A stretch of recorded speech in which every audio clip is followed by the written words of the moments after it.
Good afternoon, I'm Wendy Petrie and this is your afternoon news fix for Tuesday, the 30th of June.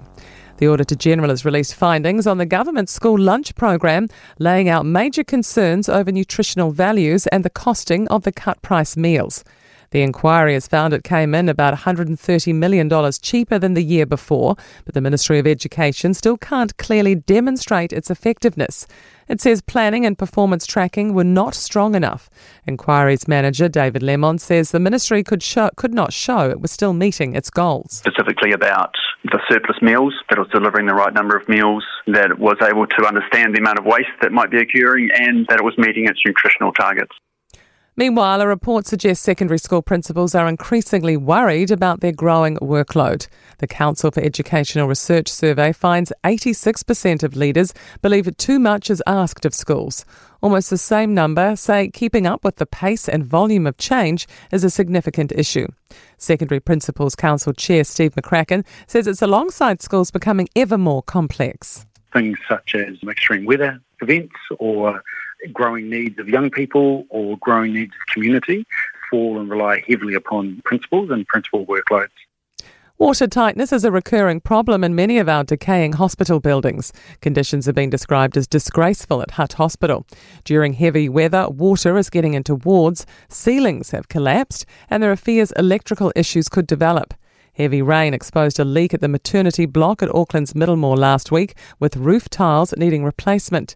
Health NZ Chief Financial Officer Bevan McKenzie says upgrade costs are ballooning every year, even as funding rises. These are very expensive projects and we need to balance those new builds with the repair and remediation work.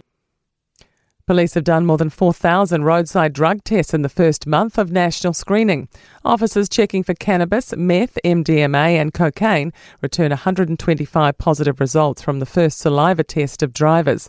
Lachlan Rennie has more. The results show a positivity rate of about 3%. Infringements incur a $400 fine, 75 demerit points and a 12-hour driving ban, with 122 issued. As well as being triggered by a positive result, they can be given when a driver refuses the test. Our finest dining's about to be world-class certified as New Zealand's first Michelin stars are awarded in Auckland tonight. Restaurants from Auckland, Wellington, Christchurch and Queenstown are up for a star ranking from judges who've been secretly dining here for more than a year. Auckland Unlimited Chief Executive Nick Hill says it'll create a stronger image for our restaurant scene. So when people look to come here, they look to book restaurants and they book them often, well before they arrive. And when you travel a long way to a destination, people don't leave stuff to chance. To sport, a double dose of penalty shootout drama in the round of 32 at the Football World Cup. Morocco had advanced after prevailing over the Netherlands in Monterrey, while Germany had been dumped out by Paraguay in Boston. An insistence from within the All Blacks that nothing short of their best against France will be enough to start their 2026 season on a winning note. And extra funding for Snow Sports New Zealand's ambitious athletes is being assessed as a no-brainer by High Performance Sport New Zealand. I'm Wendy Petrie. That's your latest news fix. We'll be back with the next update tomorrow morning.